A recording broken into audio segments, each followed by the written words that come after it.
Assalamualaikum warahmatullahi wabarakatuh. Salam sejahtera untuk kita semua. Izin Bu, kami dari kelompok 9 dengan anggota yang pertama Radia Vela dengan NIM 21032, yang kedua Widya Rahma Sopania dengan NIM 21033, dan saya sendiri Nazma Miswarkinanti dengan NIM 21038. Di sini kami akan menunjukkan video saling ajar tentang materi perkuliahan oleokimia.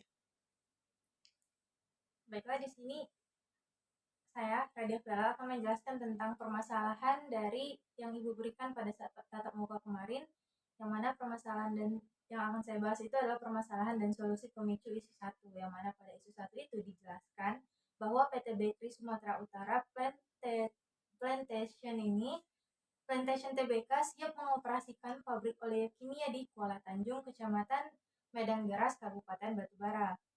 Nah, yang mana PT Bakery ini menghasilkan olein, memiliki pabrik yang mengolah olein, stearin, dan distilat asam lemak minyak sawit ataupun fatty acid distilat atau PFAD, yang mana itu semua berkapasitas produksinya itu 465.000 ton per tahunnya. Namun produksi ini memproduksi berbagai turunan seperti minyak sawit mentah atau crude palm oil atau CPO. Kemudian dari CPO itu yang akan menjadikan bahan baku produk-produk konsumen seperti sampo, odol, sabun, dan sampai kosmetik. Nah, di Indonesia ini telah menjadi produsen terbesar CPO di dunia sejak tahun 2006, yang mana permintaan minyak kelapa sawit di dunia itu terus mengalami peningkatan. Harga CPO yang jauh lebih murah ini akan meningkatkan konsumsi CPO di dunia meningkat pesat dari 29,2 juta ton pada 2004 menjadi 43,3 juta ton pada 2008, atau bertumbuh rata-rata 9,9% per tahunnya. Jadi jauh di atas pertumbuhan produksi hanya 6,6% saja. Kemudian sejalannya dengan meningkat pesat permintaan CPO ini, itu berada di negara konsumen khususnya Cina, India, dan unit Eropa.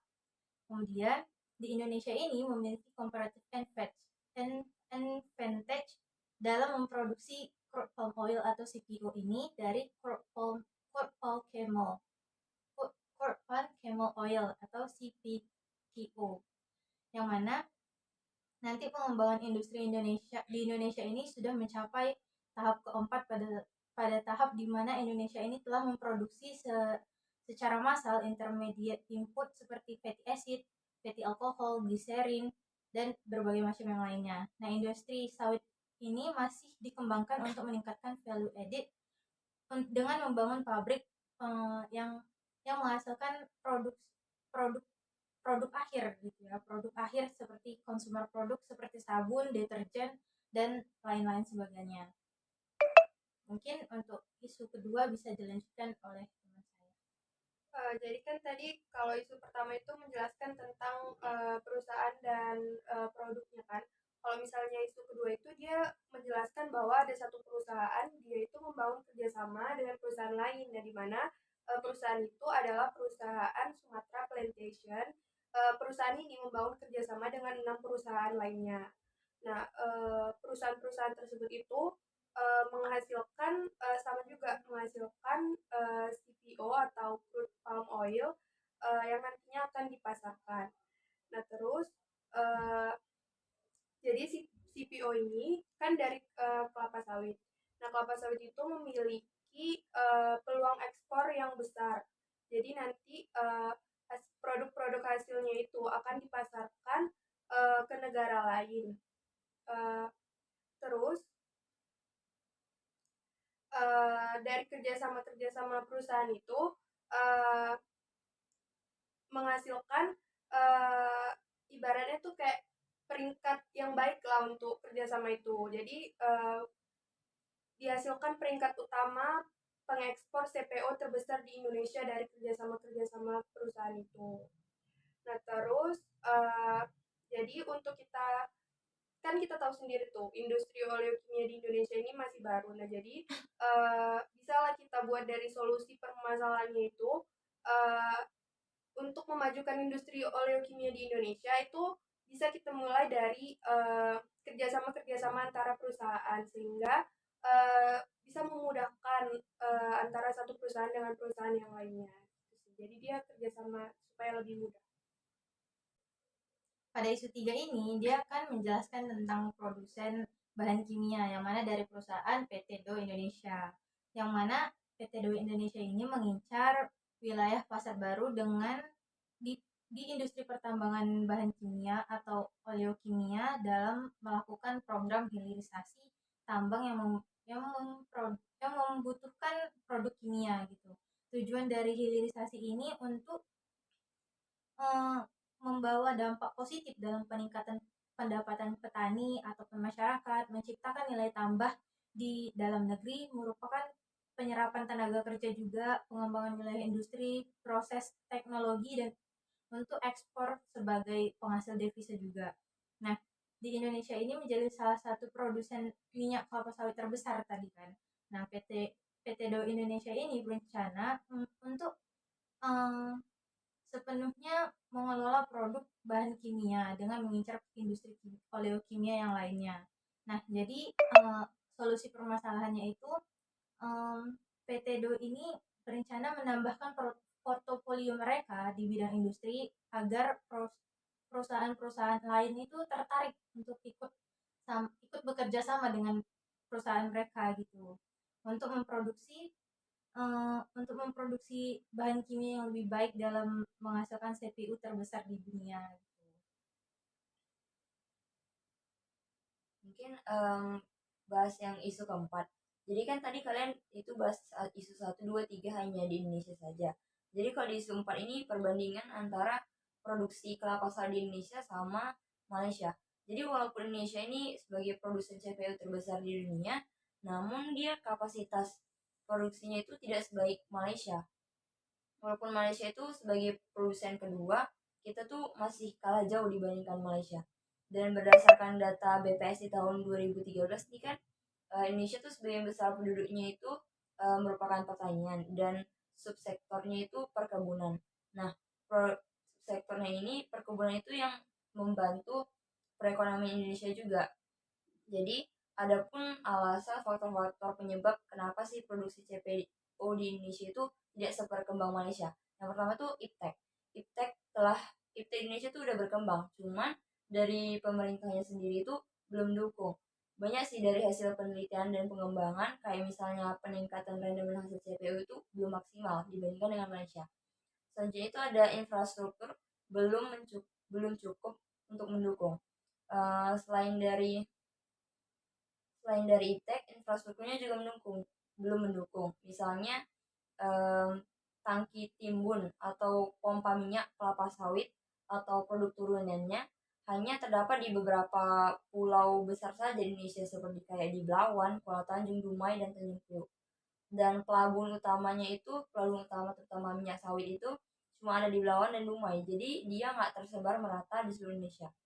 Selain itu, peran pemerintah juga belum seluruhnya mendukung. Adanya ketidakkonsistenan komitmen pemerintah dan keberadaan infrastruktur penunjang belum menunjukkan dukungannya. Kemudian yang ketiga itu, Indonesia masih banyak memproduksi CPO murni. Sedangkan kalau Malaysia itu mereka lebih banyak memproduksi hilir CPO.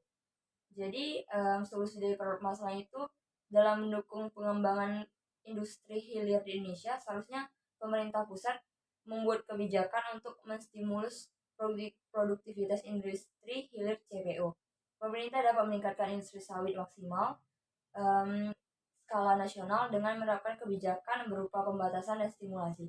Terus, bauran kebijakan kayak fiskal dapat dilakukan pemerintah dalam upaya mendukung industri nasional seperti subsidi intensif dan pembebasan pajak impor barang modal khususnya dalam produksi minyak sawit mentah.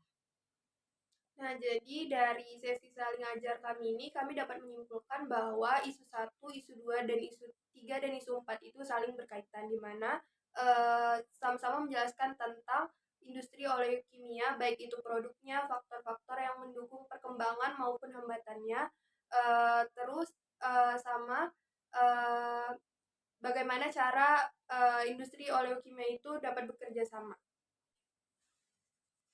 Nah, tadi kan kita udah bahas tentang permasalahan dan solusi. Karena ini tugas kedua kita akan membahas tentang fractionation teknologi oleochemical in Indonesia. Yang mana kita di sini mengambil studi kasus tentang kajian penggunaan methyl ester hydrogenation pada PT Ecogreen Oleochemical Indonesia. Nah, yang kita segini lah, saya kasih tahu dulu Ecogreen Oleochemical itu apa sih? Ecogreen Oleochemical itu adalah salah satu perusahaan yang menghasilkan natural fatty alcohol di dunia, yang mana PT Ecogreen Oleochemical ini ada dua di Indonesia. Ada beberapa yang kita bahas di sini, ada dua, yaitu yang di Medan dan yang di Batam.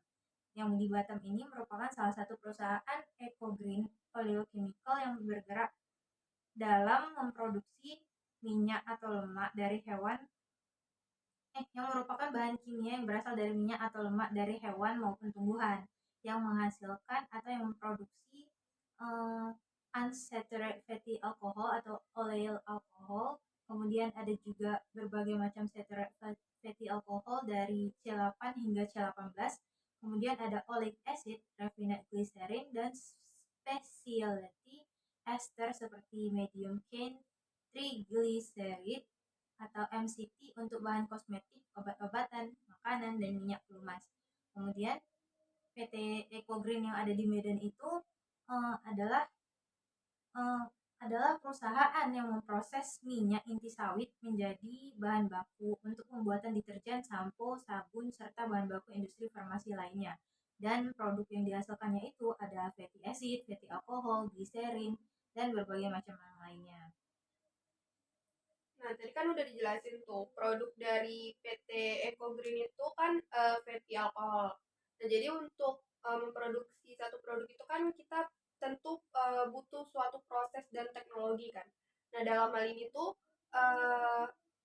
PT Ecogreen ini memproduksi fatty alcohol itu melalui proses yang namanya hidrogenasi. Jadi, proses hidrogenasi ini adalah proses pengubahan methyl ester menjadi fatty alcohol dengan menggunakan 3 media utama.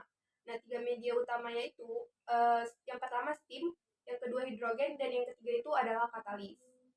Nah, jadi dari ketiga-tiganya ini itu kita nggak boleh ada yang terlewatkan satupun. Nah, jika salah satu dari ketiganya itu rusak, maka produk yang kita hasilkan itu juga nggak akan sempurna hasilnya. Jadi dia akan berpengaruh gitu ya? Iya. Terus itu proses pembuatannya itu tentu melalui beberapa tahapan. Yang pertama itu umpan dari yang akan kita buat menjadi fatty alcohol itu berupa methyl ester dan gas hidrogen. Itu nanti akan kita masukkan ke dalam tangki penyimpanan dan diumpankan ke vaporizer. Nah, dari vaporizer itu akan diubah fasenya menjadi fase gas. Setelah itu bahan masuk ke dalam reaktor. Setelah dalam reaktor itu dengan bantuan katalis yang tadi akan dioperasikan pada suhu 300 derajat Celcius dan tekanan 5 atmosfer. Nah, setelah itu akan dihasilkan produk keluaran yang tadi berupa fatty alcohol. Nah, selanjutnya produk itu dipisahkan untuk dimurnikan. Itu sih dia tahap-tahapnya untuk menghasilkan fatty alcoholnya. Setiap pabrik pada saat memproduksi sesuatu tuh kan pasti ada aja kan masalahnya. Jadi di sini masalahnya itu dalam jumlah produk fatty alkoholnya itu kan dari tahun 2015 itu targetnya tuh kan 43.200 ton per tahun, cuman mereka cuma menghasilkan 23.000 ton per tahun. Hal ini karena kompresornya itu merupakan satu alat utama dalam menaikkan tekanan hidrogen untuk mereaksikan methyl ester dalam reaktor melalui proses hidrogenasi untuk memproduksi produk fatty alkohol sering mengalami kerusakan. Selain produk fatty alkohol ini sudah dipesan pada sama konsumen kan sebanyak 40.000, cuman mereka nggak bisa gitu menyanggupinya. Terus jenis kompresor yang digunakan PT Ecogreen ini tuh kompresor tora atau piston double acting dengan merek Borsig. Kompresor tersebut dipakai di PT Ecogreen mencapai 18 tahun dari tahun 1998 sampai sekarang. Jadi dari PT Ecogreen ini mengenai waktu pemakaiannya pasti kan udah nggak efektif, udah selama 20 tahun lebih. Namun di lapangan bahwa mesin kompresor itu sudah mengalami kerusakan sehingga mengganggu biaya produksi, terus pasti juga menambah biaya perawatannya. Dan selain itu, semakin tinggi biaya yang sudah ditentukan oleh perusahaan, terus mereka juga mengeluarkan perawatan untuk pelumasnya. Jadi kan ibaratnya itu kita mengeluarkan biaya yang lebih.